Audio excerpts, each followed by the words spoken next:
शांति ही शांति ही।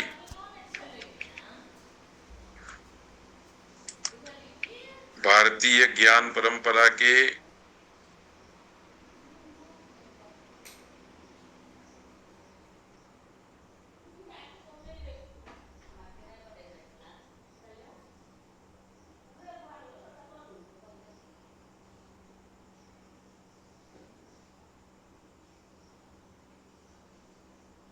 सत्रीय पाणिनीय अष्टाध्यायी अध्यापन सत्र में फिर से एक बार आपका हार्दिक स्वागत है।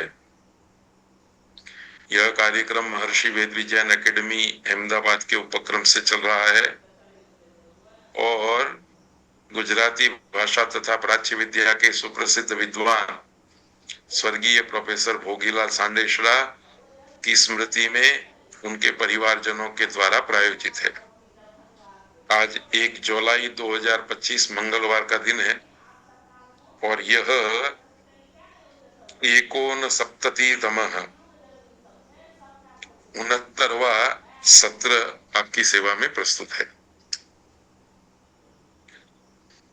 अष्टाध्याय के 6ठे अध्याय का चौथा पाठ चल रहा है। अंगस्य का अधिकार आ रहा है।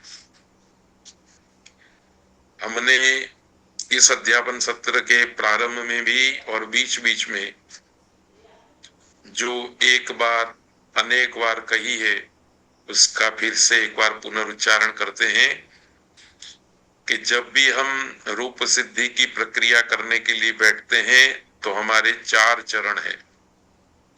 पहले चरण में हम प्रकृति के साथ प्रत्यय को जोड़ेंगे। इसके लिए अष्टाध्यायी का 3रा, चौथा और 5वां पाद है। फिर एक बार जब प्रकृति प्रत्यय का संयोजन हो गया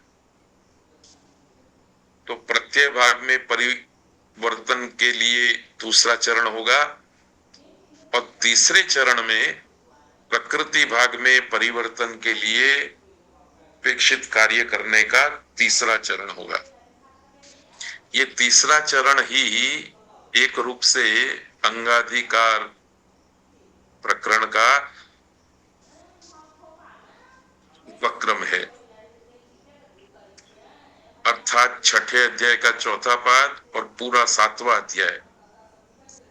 इस 1.25 अध्याय अष्टाध्यायी का प्रकृति के संदर्भ में अपेक्षित परिवर्तन की व्यवस्था देता है और ये परिवर्तन 2 प्रकार के हैं, आदेश और आगम के रूप में।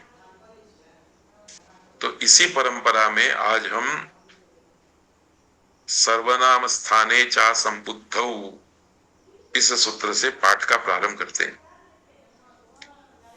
इस सूत्र का अर्थ है संबुद्धि भिन्ने सर्वनाम स्थाने च परतः नान्तस्य अंगस्य उपधायाः दीर्घो भवति। अर्थात संबुद्धि भिन्न सर्वनाम स्थान विभक्ति के पद में रहते नकारांत अंग की उपधा को दीर्घ हो जाता है। तो ये दीर्घ आदेश करने वाला सूत्र है। ह्रस्व है तो उसको हटा दीजिए, उसकी जगह पर दीर्घ रख दीजिए। जिस ह्रस्व स्वर को आपने हटाया है उसी ह्रस्व स्वर का दीर्घ स्वर हो जाएगा। कब होगा? तो कहा सर्वनाम स्थान विभक्ति के पर में रहते। किसको होगा? तो नकारांत अंग को होगा। तो अंग नकारांत होना चाहिए, सर्वनाम स्थान विभक्ति पर में होनी चाहिए। तो नकारांत अंग की उपधा को दीर्घ होगा। उपधा अर्थात अलोन्त्यात पूर्व उपधा, अंतिम अल से पूर्व के अल की उपधा संज्ञा है। तो जैसे राजन शब्द है उसमें न सबसे अंत में है, उस न से पूर्व में ज का अ है, उस अ की उपधा संज्ञा है अलोन्त्यात पूर्व उपधा, इस सूत्र से उस उपधा को दीर्घ हो जाएगा। तो उदाहरण आप देख रहे हैं, राजा राजानौ राजानः, राजानम राजानौ। आगे के उदाहरण नहीं दिए, बनेंगे ही नहीं। 5 उदाहरण बनेंगे, क्योंकि ये 5 प्रत्यय ही सर्वनाम स्थान संज्ञक है। इसलिए आपको सर्वनाम स्थान संज्ञा का स्मरण हो जाना चाहिए। तो हम अष्टाध्यायी के पहले अध्याय के पहले पाद में ये सूत्र पढ़ चुके हैं, शी सर्वनाम स्थानम और सुड नपुंसकस्य। इन 2 सूत्रों से सर्वनाम स्थान संज्ञा होती है। शी सर्वनाम स्थानम नपुंसक लिंग में जस और शस, उन दोनों के स्थान में होने वाले शी आदेश की सर्वनाम स्थान संज्ञा करता है। और शुड नपुंसकस्य अनपुंसकस्य अर्थात पुल्लिंगस्य स्त्रीलिंगस्य च, स्त्रीलिंग और पुल्लिंग के शुड अर्थात सुठ, सु औजस हम औट, यहां तक के 5 प्रत्ययों की सर्वनाम स्थान संज्ञा करता है। तो राजन नकारांत प्रातिपदिक है, उससे प्रथमा विभक्ति का सु आ गया। सु की सर्वनाम स्थान संज्ञा है, इसलिए सु के पर में रहते राजन नकारांत अंग के उपधा वर्ण अर्थात ज के को दीर्घ हो गया, तो बन गया राजा। न और स का लोप हो जाता है। वो विधि आगे चल करके देखेंगे। आपको याद ये रखना है कि राजा ज में आ, सब जगह पर ज में दीर्घ हो गया है। राजा राजानौ राजानः, राजानम राजानौ। आगे के रूप में ज में दीर्घ नहीं दिखाई देगा, तो द्वितीय विभक्ति बहुवचन का रूप बनेगा राज्य।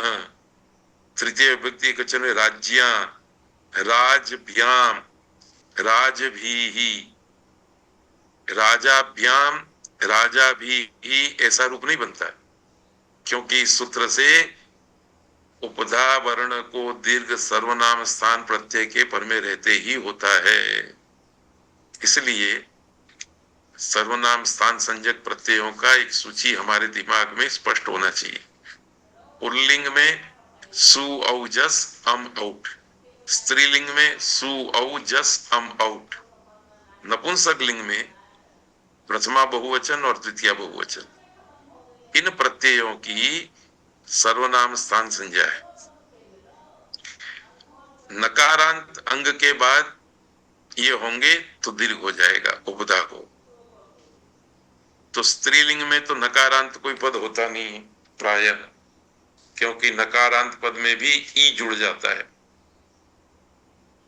डंडिन तो ई जुड़ जाएगा, तो डंडिनी। इसलिए पुल्लिंग के और नपुंसक लिंग के ही रूप होंगे। तो राजा राजानौ राजानः, राजानम राजानौ। इसी तरह से जितने भी नकारांत शब्द हैं उनके रूप चलेंगे।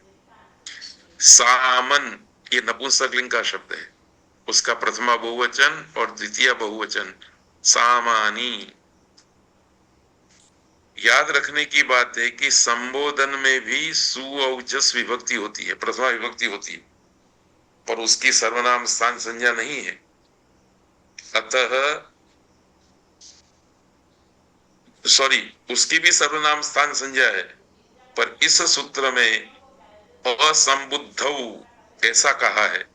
संबुद्धि भिन्न सर्वनाम होना चाहिए, इसलिए संबुद्धि वाले संबोधन के प्रथमा विभक्ति एक वचन के रूप में दीर्घ नहीं होगा। दीर्घ नहीं होगा तो रूप बनेगा राजन।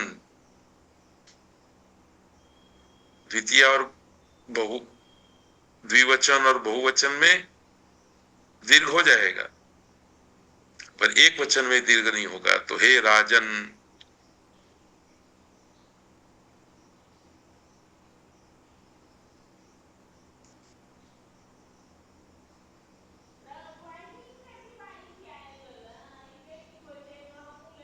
दूसरा सूत्र है शांत महतः संयोगस्य।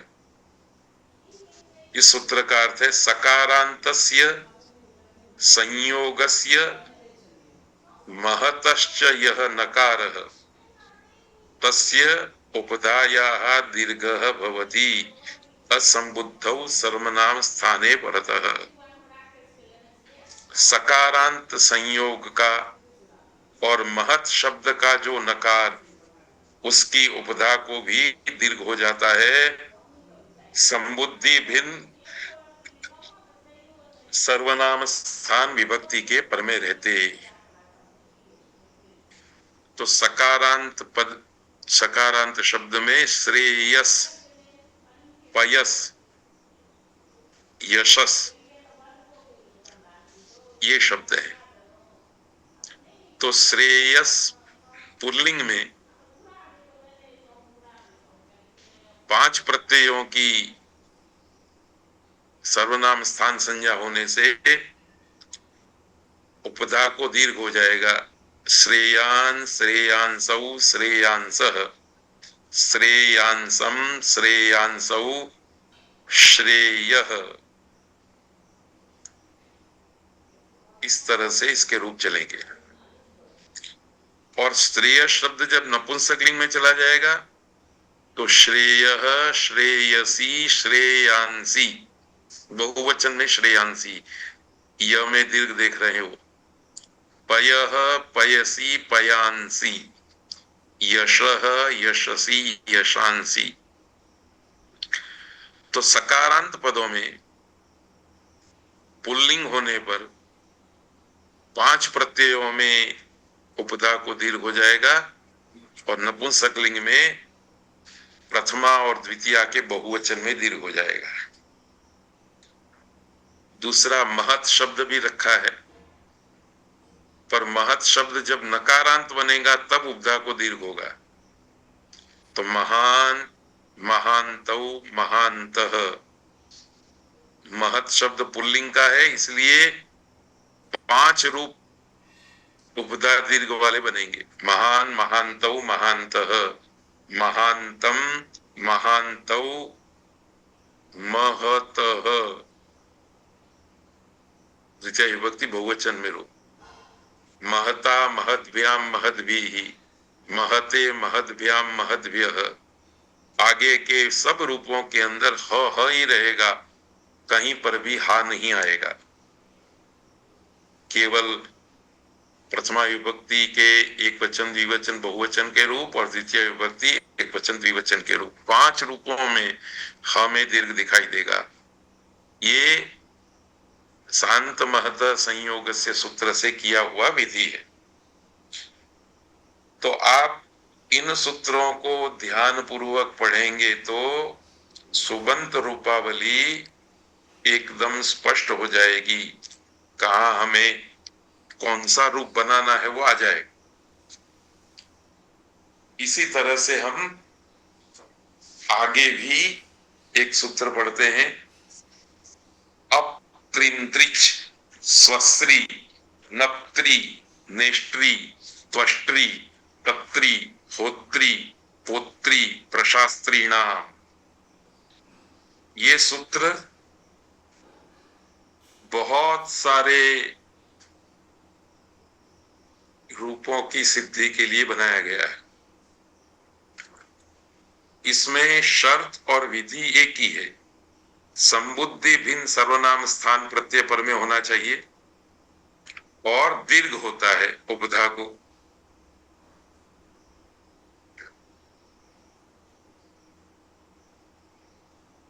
जिसकी उपधा को दीर्घ होने वाला है वो अंग क्या क्या हो सकता है? तो अप ये शब्द है जल का वाचक।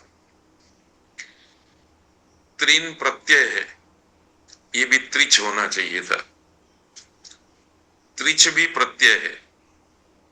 बाकी सब एक एक शब्द है, स्वस्त्री, नप्त्री, नेष्ट्री, त्वष्ट्री। तो त्रिन और त्रिच ये 2 प्रत्यांत शब्दों को और अप, स्वस्त्री, नप्त्री वगैरह प्रातिपदिकों को संबुद्धि भिन्न सर्वनाम स्थान प्रत्यय के पर में रहते उपधा को दीर्घ हो जाता है। अपशब्द का रूप आपह।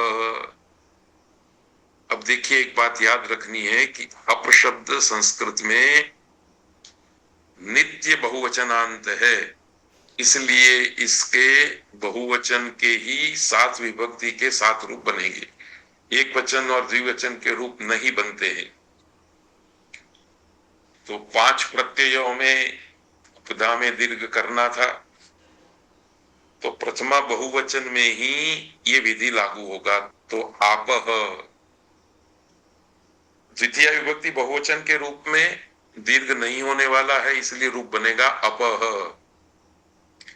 तो अप शब्द के बहुवचन के सातों विभक्ति के रूप भी ध्यान पात्र हैं, वो हमें आने चाहिए। आपह, अपह, अद्भिः, अद्भ्यः, अद्भ्यः, अपाम और अपसु। तो इस सूत्र से हमें आपह इस रूप का स्मरण रहेगा। त्रिन और त्रिच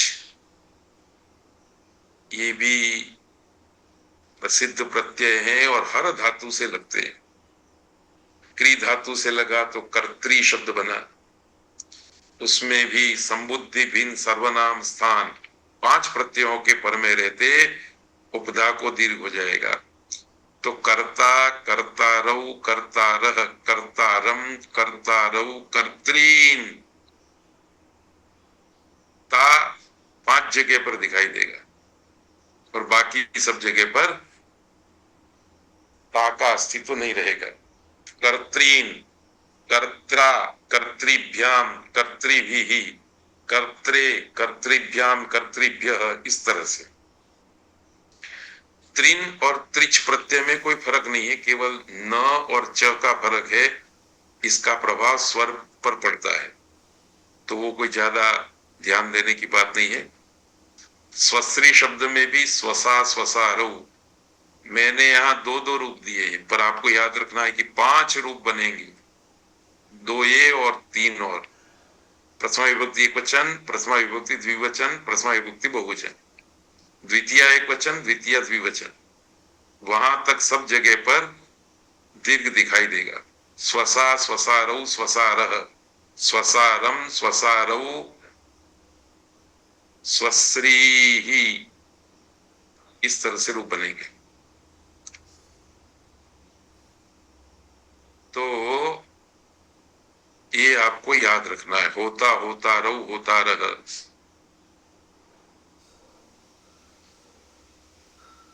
इन हन पूषार्यमणाम शौ,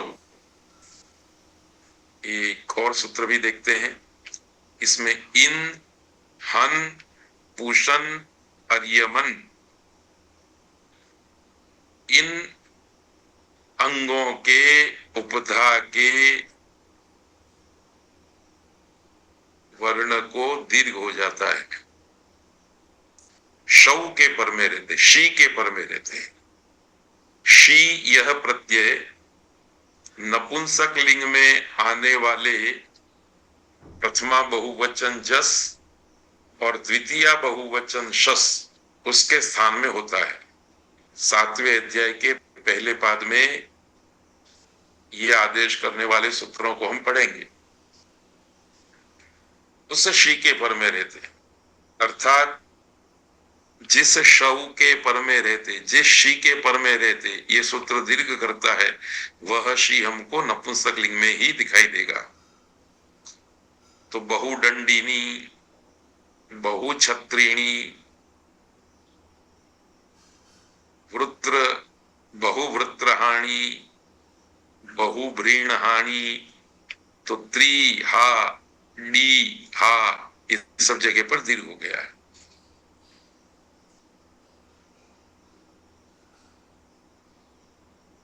शौच, ये सूत्र उसी के अनुसंधान में है। सौ असंबुद्धौ परतः इन हन पूषार्यमणाम उपधायाः दीर्घो भवति। संबुद्धि से भिन्न जो सु है, अर्थात प्रथमा विभक्ति एक वचन का वह रूप जो संबुद्धि में प्रयोग नहीं करना है, तो उसमें भी इन अंत वाले, हन धातु वाले, पुषन वाले, अर्यमन वाले अंगों की उपधा को दीर्घ हो जाएगा। मूल शब्द है डंडिन, ये इन प्रत्यांत है। इस इन प्रत्यांत शब्द से प्रथमा विभक्ति वचन का सु आया, सु के पर में रहते डी के ई को दीर्घ हो गया तो शब्द बना डंडी। न और स का लोप होकर के रूप बनता है डंडी। वृत्रहा मूल शब्द है वृत्रहन, हन के उपधा को दीर्घ हो गया, बाद में जो न और स है उसका लोप हो गया तो रूप बना वृत्रहा। इसी तरह से पूषा, इसी तरह से अर्यम। अब देखिए, आपको इस सूत्र के संदर्भ में एक बात याद रखनी है कि डंडी ये इन प्रत्यांत रूप तद्धित वाला है। दंडः अस्य अस्ति इति डंडिन अत इनि ठनौ, ऐसा सूत्र हम पढ़ चुके हैं। वृत्रः, पूषा और अर्यमा ये तीनों कृदंत शब्द है। तो अंगाधिकार के अंदर तिगंत, कृदंत, तद्धितांत सारे रूपों के लिए व्यवस्था दी गई है। कभी कभी अकेले सुबंत के लिए अर्थात प्रातिपदिक के लिए व्यवस्था आती है, कभी धातु के लिए व्यवस्था आती है, कभी कृदंत के लिए, कभी कभी सब मिक्स होते हैं। तो इस तरह से अंगाधिकार का जो विधि है आदेश और आगम का, वो थोड़ा व्यापक है, विस्तृत है। इसमें हम कुछ सूत्रों को तिगंत रूप सिद्धि के लिए, कुछ सूत्रों को सुबंत रूप सिद्धि के लिए अलग अलग निकाल सकते हैं, पर कुछ सूत्र दोनों के लिए आएंगे। ये बात भी आपको याद रखनी है। अत्व संतस्य चा धातु हो, एक और सूत्र, धातु भिन्नस्य तत्वन्तस्य असन्तस्य च अंगस्य उपधायाः सौ असंबुद्धौ परतो दीर्घो भवति। संबुद्धि भिन्न सु पर में होना चाहिए तो दीर्घ हो जाता है। किसको दीर्घ होता है? अंग की उपधा को। कौन सा अंग होना चाहिए? तो बोला देखो, धातु से भिन्न होना चाहिए और तत्व अंत वाला होना चाहिए और अस अंत वाला होना चाहिए। अतु अंत वाला, अस अंत वाला, धातु से भिन्न जो कोई अंग होगा उसकी उपधा को सु प्रत्यय के पर में रहते, प्रथमा विभक्ति एक वचन के प्रत्यय के पर में रहते दीर्घ हो जाएगा। जैसे भवत शब्द है, इस भवत का प्रथमा विभक्ति एक वचन में सु प्रत्यय के पर में रहते व के अ की उपधा को दीर्घ हो गया तो रूप बना भवान। तो देखिए, आप भवत शब्द के सातों विभक्ति के रूपों पर दृष्टि डालेंगे तो आपको भवान में ही व के आ में दीर्घ दिखाई देगा। भवान, भवन्तौ, भवन्तः, भवन्तं, भवन्तौ, भवतः, भवता, भवद्भ्याम, भवद्भिः। बाकी के 20 रूपों में व ही रहेगा। अकेला व के व को वा होता है प्रथमा विभक्ति एक वचन के सुप्रत्यय के पर में रहते। इस सूत्र को हम पढ़ेंगे तो हमको ये रूपावली ध्यान में आ जाए। इसी तरह से निष्ठा प्रत्यय के अंतर्गत स्तवतु वाले जितने भी रूप हैं, ठितवान, लिखितवान, इसमें सु प्रत्यय के पर में रहते दीर्घ हो जाए।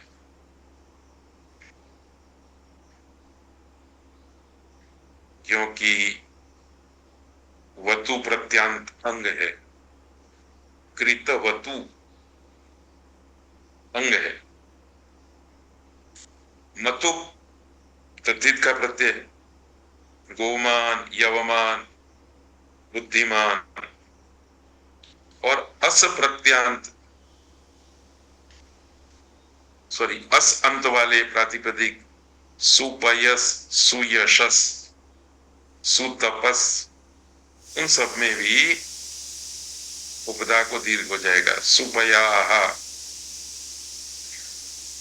सुपयाहा के आगे के रूप कैसे चलेंगे? तो और आपको याद रहे कि न रहे, इतना याद रहना चाहिए कि या में जो, य में जो अ है उसको दीर्घ नहीं होगा, केवल दीर्घ होगा तो सुविभक्ति में प्रथमा एक वचन में होगा। सुपयाहा, सुपयसौ, सुपयसः, सुपयसम, सुपयसौ, सुपयः, इस तरह से ही रूप चलेंगे। तो एक एक सूत्र आपको अब संस्कृत भाषा में प्रयुक्त होने वाले सार्वत्रिक पदों की सूचना दे रहा है। एक साथ रूप सिद्ध, अनेक रूपों की सिद्धि करा रहा है। ये सूत्र भी ध्यान से पढ़ने जैसा है। अनुनासिकस्य क्विच्चलोः किंगिति, अनुनासिकान्तस्य अंगस्य उपधायाः दीर्घो भवति, क्वी प्रत्यय परतः जलादौ च किति। अनुनासिक अंत में है जिसके ऐसे अंग की उपधा को दीर्घ हो जाता है। क्वी प्रत्यय के पर में रहते और जलादि किंगित प्रत्यय के पर में रहते। अब देखिए, क्वी प्रत्यय के पर में रहते ऐसा कहा है, उससे हमको बोध हो जाता है कि क्वी प्रत्यय तो धातु से आता है, इसलिए धातु से आने वाले क्वी प्रत्यय वाले रूपों में तथा कृदंत रूपों में ये सूत्र कार्य करेगा। जलादौ किंगति, ये जो शर्त रखी है, ये शर्त भी कृदंत रूपों के लिए उपयोगी बनती है, अथवा धातु से आने वाले प्रत्यय के लिए उपयोगी बनती है। इस दृष्टि से हम देखें तो यह सूत्र धातु से बनने वाले कृदंत रूपों के संदर्भ में व्यवस्था देने वाला है। तो अंगाधिकार के अंदर जितने भी सूत्र आ रहे हैं, उन सूत्रों का अध्ययन करते समय आपको उपसंहार के रूप में इदम सूत्रम कस्याम कस्याम रूप सिद्धौ प्रक्रियायाम उपयोगी भवति तदपि विचारणीयम भवति। यह सूत्र सुबंत, तिगंत, कृदंत, तद्धितांत किस किस रूप में कहां उपयोगी होगा, इसका भी एक बार सर्वेक्षणात्मक ध्यान कर लेना। इससे आपको सुबंत तिगंत रूपावली की स्मृति हस्तगत हो जाएगी, सब रूप आपको आ जाएंगे। उदाहरण प्रशान, प्रतान, जलादि किंगिति के पर में रहते शांत, शांतवान, शांतवा, शांति ही। हम सब जानते हैं कि मूल धातु शम है, फिर भी उससे शांत शब्द बनता है, शांत नहीं। शांतवान, श में दीर्घ हो जाता है, शांतवा, शांति ही। यदि शम धातु है तो शांति ही ऐसा शब्द बनना चाहिए था, जैसे रम धातु से रंती ही बनता है। पर ये विशेष है कि जलादि कित प्रत्यय के पर में रहते विपदा को दीर्घ हो गया। गित प्रत्यय यगंत प्रक्रिया के हैं, शंसांतः तंतांतः। ये पांडित्य प्रदर्शन के लिए प्रयोग में लाने वाले पद हैं। मूल धातु उससे पौनः पुण्यार्थक यंग प्रत्यय ले आए। तीसरे अध्याय के पहले पाद के प्रारंभ में यह यंग प्रत्यय कहा गया है, फिर उसको धातु बना दिया, फिर उससे कृदंत प्रत्यय लाए। इस प्रकार से पहले धातु, फिर यंग प्रत्यय, धातु और यंग प्रत्यय मिलकर के एक शब्द बनाना, उस शब्द की धातु संज्ञा करना, उस धातु से फिर कृदंत पद लाना, तिगंत रूप बनाना, ये प्रक्रिया यगंत रूपावली की प्रक्रिया कही जाती है। उसके ये उदाहरण है।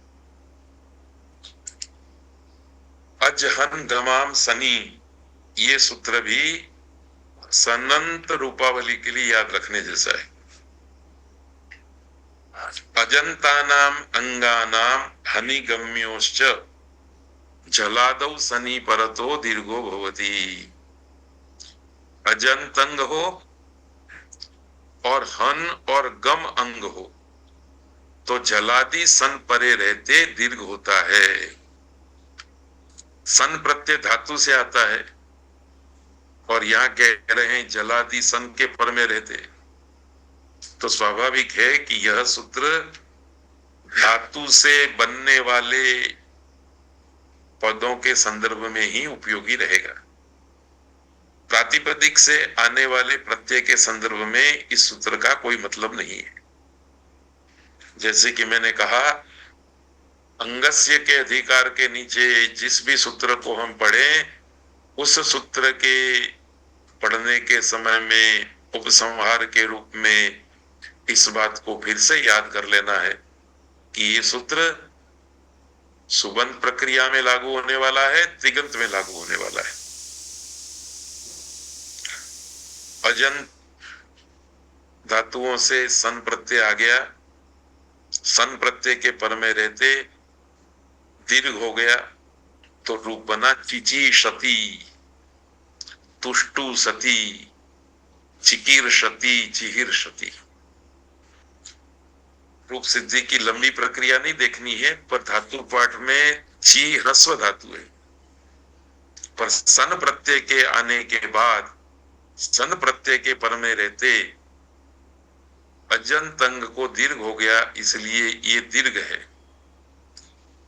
ये भी दीर्घ होना चाहिए था, पहला भी ची, पर ये अभ्यास संज्ञक होता है और अभ्यास में ह्रस्व होता है, इस प्रक्रिया के कारण ह्रस्व हो जाता है। इसी तरह से टू ह्रस्व धातु है, पर सन प्रत्यय के पर में रहते इस सूत्र से दीर्घ हो गया, इसका धातु का द्वित्व करके टू टू, तू में भी दीर्घ होना चाहिए था, पर अभ्यास कार्य के कारण ह्रस्व हो गया। ये अभ्यास कार्य हम 7वें अध्याय के चौथे पाद के अंतिम भाग में पढ़ेंगे। जिगांसती हन धातु का रूप, घ में दीर्घ हुआ इस सूत्र से। जिघांसते गम धातु का रूप, ग में दीर्घ हुआ इस सूत्र से। तो ये सूत्र भी अजंत धातुओं के सनंत रूपावली में उपयोगी होता है, हन और गम धातु के सनंत रूपावली में उपयोगी होता है, इसलिए इस सूत्र को ध्यान में रखने जैसा है। छो शुड अनुनासी के च, छ्व और व इत्येतयोः स्थाने यथाशंक्यं श उठ इत्येतौ आदेशौ भवतः अनुनासिकादौ प्रत्यये परतः क्वौ जलादौ च किंगति। छ्व और व के स्थान में यथासंख्य करके शु, श और उठ आदेश होते हैं। अनुनासिक आदि प्रत्यय पर में रहते और क्वी प्रत्यय के पर में रहते और जलादि कित गित प्रत्ययों के पर में रहते हैं। अनुनासिक आदि प्रत्यय पर में हो एक शर्त, क्वी प्रत्यय पर में हो दूसरी शर्त, और जलादि कित गित प्रत्यय पर में हो तीसरी शर्त। इसलिए तीन शर्तों के तीन उदाहरण रहेंगे, और छ के स्थान में श का एक उदाहरण और व के स्थान में उठ का एक उदाहरण, इस तरह से कुल 6 उदाहरण इस सूत्र के बनेंगे। अनुनासिक प्रत्यय के पर में रहते उदाहरण है प्रश्न। प्रश्न यह प्रसिद्ध शब्द है। कैसे बना? तो अत्यंत संक्षेप से इसकी रूप सिद्धि देखनी है। प्रच्छ धातु है, पूछने के अर्थ में। इससे न प्रत्यय हुआ, न प्रत्यय के कारण उसके पीछे जो च छ था उसको श हो गया, तो प्रश्न। इसी तरह से प्रसिद्ध शब्दों में उसी प्रच्छ धातु का च और छ त प्रत्यय रूपी जलादि कित के पर में रहते भी श आदेश कर देता है इस सूत्र से। पृष्ठ, श को मूर्धन्य और त को ट होकर के शब्द बनता है पृष्ठ, पृष्ठवान। इसी तरह से वकार का जलादि कित प्रत्यय के पर में रहते उदाहरण बनता है द्युतः, द्युतवान। तो ये सूत्र प्रश्न और पृष्ठ, पृष्ठवान, सृष्ट, सृष्टवान, दृष्ट, दृष्टवान इत्यादि रूपों के लिए उपयोगी बनता है। अब एक महत्व का सूत्र पढ़ करके आज के पाठ को हम पूरा करेंगे। असिद्ध वदत्राभात। ये सूत्र पाणिनीय व्याकरण तंत्र की एक विशेष व्यवस्था है। वैसे यदि हम देखें तो असिद्ध वत, वत शब्द का प्रयोग होने से यह सूत्र अतिदेश प्रकार का सूत्र है। 6 प्रकार के सूत्रों में एक अतिदेश प्रकार का सूत्र भी हम देख करके आए हैं। ये अतिदेश प्रकार के सूत्र जो है अथवा जो नहीं है उसको कुछ कार्य करने के लिए वैसा समझ लेने की व्यवस्था देता है। और यह इसलिए विशिष्ट अतिदेश सूत्र है कि इस सूत्र के कारण अंगाधिकार के सूत्रों की तंत्र व्यवस्था सुशासित की गई है, ठीक तरह से उसका अनुशासन किया गया है। कैसे, इसको हम उदाहरण के साथ समझेंगे। पहले इस सूत्र का अर्थ समझ लेते हैं। इसमें एक असिद्धवत शब्द है, दूसरा अत्र और तीसरा आभात। 3 शब्द है, 3 पद है। असिद्धवत अव्यय है, अत्र अव्यय है, और आभात पंचमी विभक्ति एक वचन का पद है। आभात अर्थात भ अधिकार पर्यंतम आपाद परिसमाप्ते असिद्धवत इति अधिकारो वेदितव्यः समानाश्रये कर्तव्ये। अर्थात आभात अर्थात भस्य, ऐसा एक सूत्र आएगा 6ठे इस अध्याय के आगे के सूत्रों में 129 क्रमांक पर। उसका अधिकार जाता है पाद की समाप्ति पर्यंत, 6ठे अध्याय के 4थे पाद की समाप्ति तक। वहां तक का जितना भी सूत्र राशि है, अर्थात 22 से लेकर के 129 तक के जितने भी सूत्र हैं, सॉरी 129 नहीं, उससे भी आगे 4थे अध्याय के सॉरी, छठे अध्याय के चौथे पाद की समाप्ति तक जितने भी सूत्र हैं, उन सारे सूत्रों में असिद्धवत असिद्धवत ये अधिकार समझना है। जब भी आप सूत्रार्थ करेंगे आपको बोल देना है असिद्धवत। पर इसका मतलब क्या है असिद्धवत? इसका मतलब यह है कि इस सूत्र के नीचे जो भी आदेश या आगम कहे गए उनको करते समय समानाश्रय दो कार्य एक साथ आ जाए। एक कार्य हो गया फिर दूसरा कार्य हो गया, दो कार्य हो गए, तो जो कार्य हो गया है उसको असिद्धवत मानना है।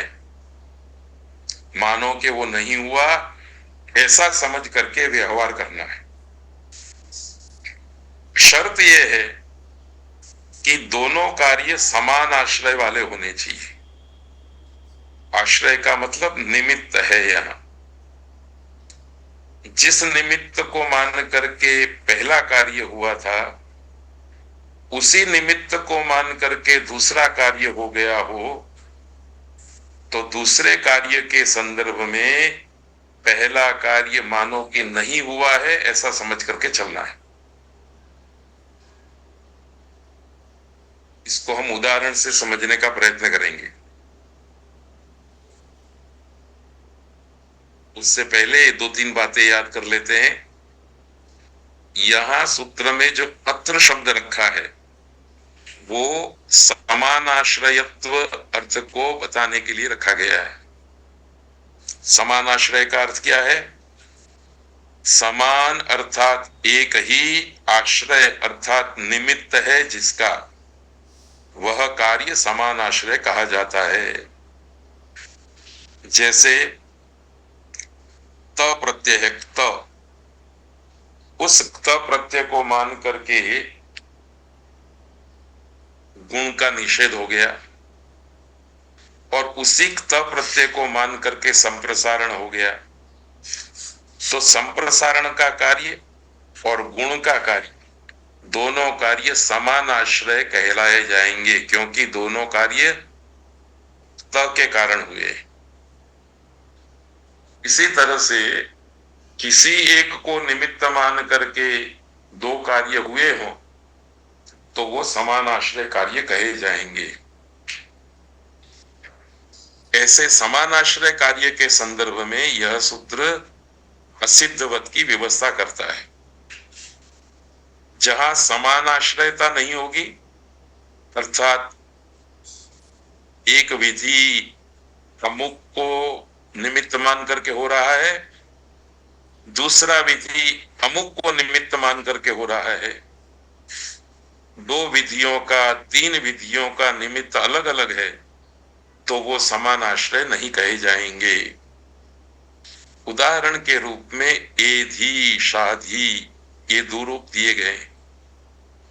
एधी अस भुवि धातु का रूप है और शाधी शाशु अनुशिष्टौ धातु का रूप है। लोट लकार मध्यम पुरुष एक वचन। ऐसे ही आ गई, जही ये भी दो रूप है। आ गही आंग उपसर्ग पूर्वक इण गतौ धातु का रूप है। इण धातु फिर गा में परिवर्तित हो जाता है। जही ये हा धातु का रूप है जिसका अर्थ होता है त्यागना। जही शत्रुओं को त्याग कर। इस तरह से एधी, शाधी, आगही, जही ये उदाहरण इस सूत्र के दिए गए। हम एक ही रूप सिद्धि लेकर के सूत्र को समझने का प्रयत्न करेंगे और बाद में फिर अनेक रूप सिद्धि प्रसंगों में आपको इसी तरह से व्यवस्था समझ लेनी है। अस धातु से लोट प्रत्यय आया, लोट के स्थान में ल बाकी रहा, ल के स्थान में सिप आया और सिप को ही हो गया। लोट का ल, ल के स्थान में सिप, सिप के स्थान में ही। अब इस ही के पर में रहते कर्तरी शब्द से शप प्रत्यय हो गया। चूंकि अस धातु अदादि गण का है, इसलिए अदि प्रवृत्तिभ्य शपः, इस सूत्र से शप का लुक हो गया। ये सूत्र दूसरे अध्याय के चौथे पाद के अंत में आया है, हम पढ़ चुके हैं। तो अस अदादि गण का धातु होने से उसके बाद में आए हुए शब्द का लुक हो गया, दर्शन हो गया। तो स्थिति में रस धातु रहा और सी प्रत्यय रहा। इस सी के स्थान में ही हो गया है, इसलिए अब हम अस प्लस ही यही स्थिति देखेंगे। अब ही प्रत्यय के पर में रहते अस की अंग संज्ञा हो गई। अंग संज्ञा होने से अंगाधिकार के अंदर एक सूत्र आया, स्नसोरल्लोपः, जो 6-4-111वें नंबर का सूत्र है, अभी पढ़ना बाकी है। इस सूत्र ने अस के अल्लोपः, अकार का लोप कर लिया। जब अ का लोप हो गया स्नसोरल्लोपः से, तो बाकी रहा स और ह्री प्रत्यय, स प्लस ही, यह स्थिति रही। अब देखिए, एक बात मैं और बता दूं आपको कि सिप पित है, उसके स्थान में हुआ ही आदेश अपित है। अपित होने के कारण गितवत है, गितवत है, और गित प्रत्ययों के पर में रहते ही इस सूत्र से प्रकार के लोप का विधान किया गया है। इतनी लंबी बात याद नहीं रहती है, तो इतना याद रखिए कि अस के अ का लोप जो हुआ वो ही के कारण हुआ है, उसमें निमित्त ही बना है। इतना तो आप याद रख ही सकेंगे। अब आगे स प्लस ही, इस स्थिति में घ्वसो रेद्धावभ्यास लोपश्च, ऐसा एक सूत्र आया, छठे अध्याय के चौथे पाद का 119 नंबरवां सूत्र, इसी अंगाधिकार में आ गया है। इसने स को बेकार आदेश कर दिया। इसने कहा कि अस को ए आदेश हो जाता है, तो स को ए हो गया। इसमें भी शर्त के रूप में, निमित्त के रूप में ही को ही ध्यान में रखा गया था। अब स्थिति बन गई ए प्लस ही। अब ए प्लस ही इस स्थिति में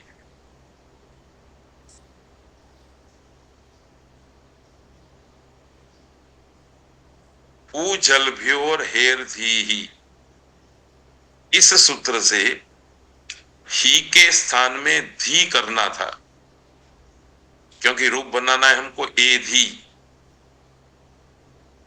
पर जब हम हु जल भी और हेर धी ही सूत्र को यहां प्रवृत्त करने के लिए बैठे, जो छठे अध्याय के चौथे पाद का ही सूत्र है, तो इस सूत्र ने कहा कि हु तथा जल से उत्तर होने पर ही के स्थान में धी होता है। हु के पर में हो ही, या फिर जल से उत्तर हो। जल में कोई स्वर तो आता नहीं है, जब गढ़ दश, जब है गढ़ दश, ये तो तीसरे और चौथे वर्ण वाला प्रत्याहार है। तो ए जल में आता नहीं है, ए से उत्तर में आए हुए ही को थी की प्राप्ति नहीं थी। जब धी आदेश नहीं हो रहा है, जो धी आदेश होना चाहिए था इष्ट है, तो रूप सिद्धि होगी ही नहीं। ऐसी अवस्था में व्यवस्था करने के लिए अतिदेश सूत्र आया और इसने कहा असिद्ध वदत्राभात, अर्थात छठे अध्याय के अंदर 22वें सूत्र के बाद जितने भी सूत्र हैं उन सारे सूत्रों में समान आश्रय कार्य करने के प्रसंग में पूर्व किया हुआ कार्य असिद्धवत हो जाता है। तो क्या हुआ, ही के पर में रहते स को जो एका कार्य किया गया था वसोरे द्वभ्यास लोपश्च सूत्र से, वह असिद्धवत हो गया, मानो कि नहीं हुआ ऐसा हो गया। जब ऐसा माना गया तब भले हमने यहां ए लिखा है और थोड़ी देर के लिए ए सिद्ध होकर के स ही दिखाई देगा, और जैसा ही स दिखाई देगा वैसे ही ये सूत्र आ जाएगा। और ये सूत्र कहता है जल से उत्तर, तो श श श र हल श, ये स जल में आ जाता है, उस जल से पर में रहने वाले ही को धी हो जाता है। जैसे ही धी हो गया, जो हमने असिद्धवत किया था वो सिद्धवत हो गया, तो स की जगह पर ए ही हो गया, तो रूप बन गया ए धी। इस बात को इस स्लाइड में सरलता से आपके सामने प्रस्तुत किया गया है।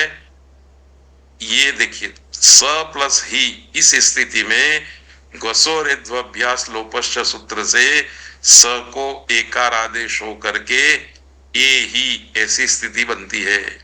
ये स्थिति हम यहां ले आए, ए प्लस ही। इस स्थिति में ऊ जलभ्यो हेरधी सूत्र से ही के स्थान में धी करना था, पर वो प्राप्त नहीं हो रहा, क्योंकि एकारांत अंग है, जलंत अंग नहीं। अब जब ही को धी नहीं हो रहा है तो जो हम ए धी रूप बनाना चाहते हैं वो रूप नहीं बनेगा। इसलिए असिद्ध बदत्राभात सूत्र ने आकर के कह दिया कि भाई देखो, इस ही को मान करके आपने स के स्थान में ही किया था, इसी ही को मान करके, निमित्त मान करके आप धी आदेश कर रहे हैं। तो ऐसी अवस्था में पूर्व में जो कार्य किया था, पहले जो कार्य किया था आपने स के स्थान में ए कहने का, ये करने का, वो असिद्धवत हो जाता है।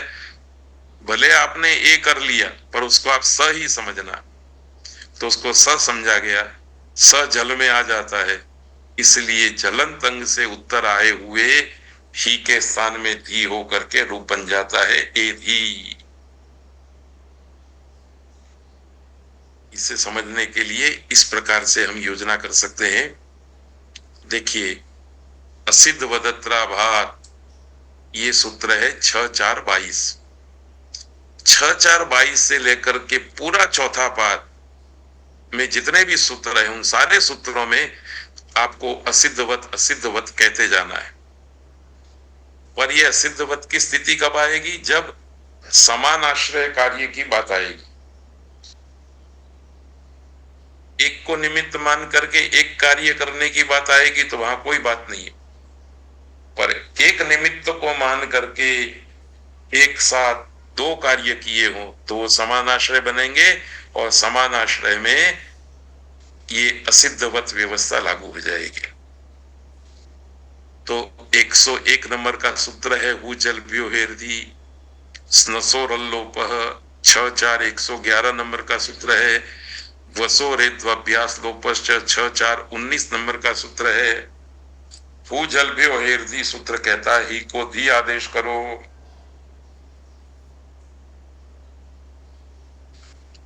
स्नसोरल्लोपः कहता है अस के आकार का लोप करो, और वसोरेद्वाभ्यास लोपश्च कहता है स को एकार करो। अब आप थोड़ा स्मृति में ले आइए, अस धातु से ही प्रत्यय जुड़ा हुआ है, अस प्लस ही की स्थिति में हम हैं,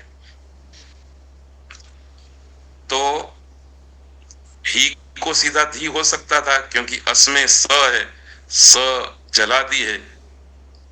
पर जब हम अस प्लस ही इस स्थिति में धी करने के लिए गए तब विप्रतिषेधे परम कार्यम, पर वाला कार्य बलवान है, इसलिए ये कार्य रोक करके हमको स्नसोरल्लोपः और ध्वसोरे द्वभ्यास लोपश्च इन कार्यों की ओर जाना पड़ा, क्योंकि ये पर वाले शास्त्र है।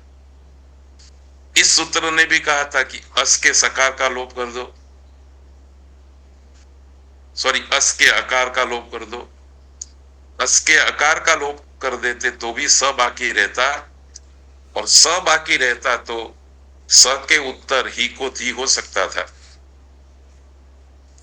ये सूत्र लगा देते, ये सूत्र लगा देते तो।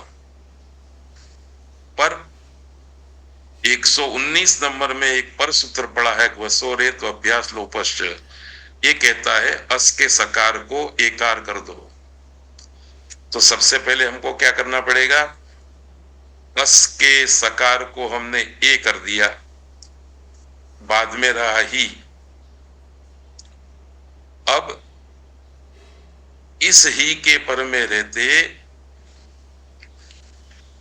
स्नसोरल्लोप से अ का लोप कर दिया, तो बना स प्लस ही, नहीं ए प्लस ही। अब उस ही को हम धी करना चाहते हैं तो ए अच होने से, जल नहीं होने से धी आदेश हो नहीं सकता था। तो ये वसोरे द्वभ्यास लोपस्य से स को ए हो सकता था, स्नसोरल्लोपः से अस के अकार का लोप हो सकता था, पर ही को धी आदेश नहीं हो सकता था। इसलिए सूत्र ने आकर के कहा कि भाई देखो, हमारे इस अधिकार के नीचे जितने भी सूत्र हैं उसमें समान आश्रय कार्य करना हो तो पूर्व शास्त्र के प्रति उत्तर शास्त्र असिद्ध हो जाता है। अर्थात टेक्निकली हम विचार करें तो इन दोनों में 11 और 19 में 19 वाला पर शास्त्र है, तो पर शास्त्र पूर्व शास्त्र की अपेक्षा से 111 शास्त्र की अपेक्षा से असिद्धवत हो जाएगा। इस सूत्र को करने लगेंगे तो मानो कि इस सूत्र से जो कार्य किया है वो नहीं हुआ ऐसा माना जाएगा। इस सूत्र से जो कार्य हुआ है वह कार्य 101 नंबर के सूत्र से जब हम कार्य करने बैठेंगे तब सिद्धवत माना जाएगा, मानो कि नहीं हुआ है। इस तरह से पूर्व शास्त्र के प्रति पर शास्त्र असिद्ध माना जाता है।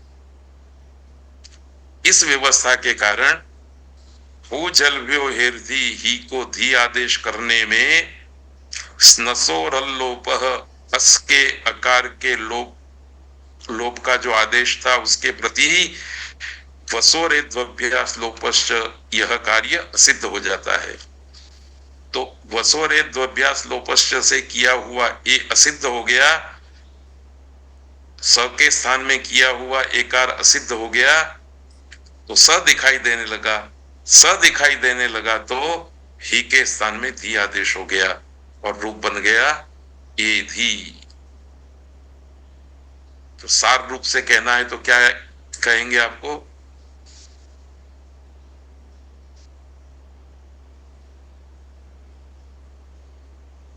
उससे पहले ये बात भी देख लेते हैं। देखिए ये दो सूत्र हमने देखे ना, स्नसोरल्लोपः और घ्वसोरे द्वभ्यास लोपश्च, ये आने वाले पाठ में आएंगे, पर हम जल्दी से उसको देखते हैं। तो स्नसोरल्लोपः सूत्र में भी किंगति ये निमित्त है, कित गित प्रत्यय के पर में रहते, और वसोरे द्वभ्यास लोपश्च में भी किंगति निमित्त है। तो ये दोनों सूत्रों का निमित्त एक ही है। तो एक निमित्त वाले ये दो कार्य किए करने पर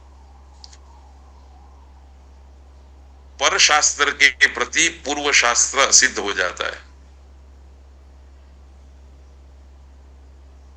तो ये असिद्ध हो गया, ये चालू रहा। स्नसोरल्लोपः, स्नसोरल्लोपः चालू रहा तो स के बाद में जो ही था उसको जलभ्यो हेरती सूत्र से धी हो गया और रूपना ए धी। तो ये असिद्ध वदत्राभात सूत्र भी ध्यान से पढ़ने जैसा है। स्नसोरल्लोपः और ग्वसोरेत्वभ्यास लोपश्च तो आपके ध्यान के लिए मैंने लिखे हैं स्लाइड में, उसका पाठ हम यथावसर करेंगे। तो आज यहीं तक पाठ पूरा करते हैं। जैसा कि मैंने पहले भी आपको सूचना दी थी, हमारे पास अब सत्रों की संख्या कम है, सूत्र ज्यादा है, इसलिए कुछ विशिष्ट सूत्रों की ही हम चर्चा करेंगे और आपको इस बात की सूचना दे देंगे कि बीच में छोड़े हुए सूत्र किस प्रकार की रूप सिद्धि में किस कार्य को करते रहते हैं। तो इन्हीं वचनों के साथ सबका धन्यवाद करते हुए आज का पाठ पूरा करते हैं। सबका धन्यवाद, सबको सादर प्रणाम, नमस्ते।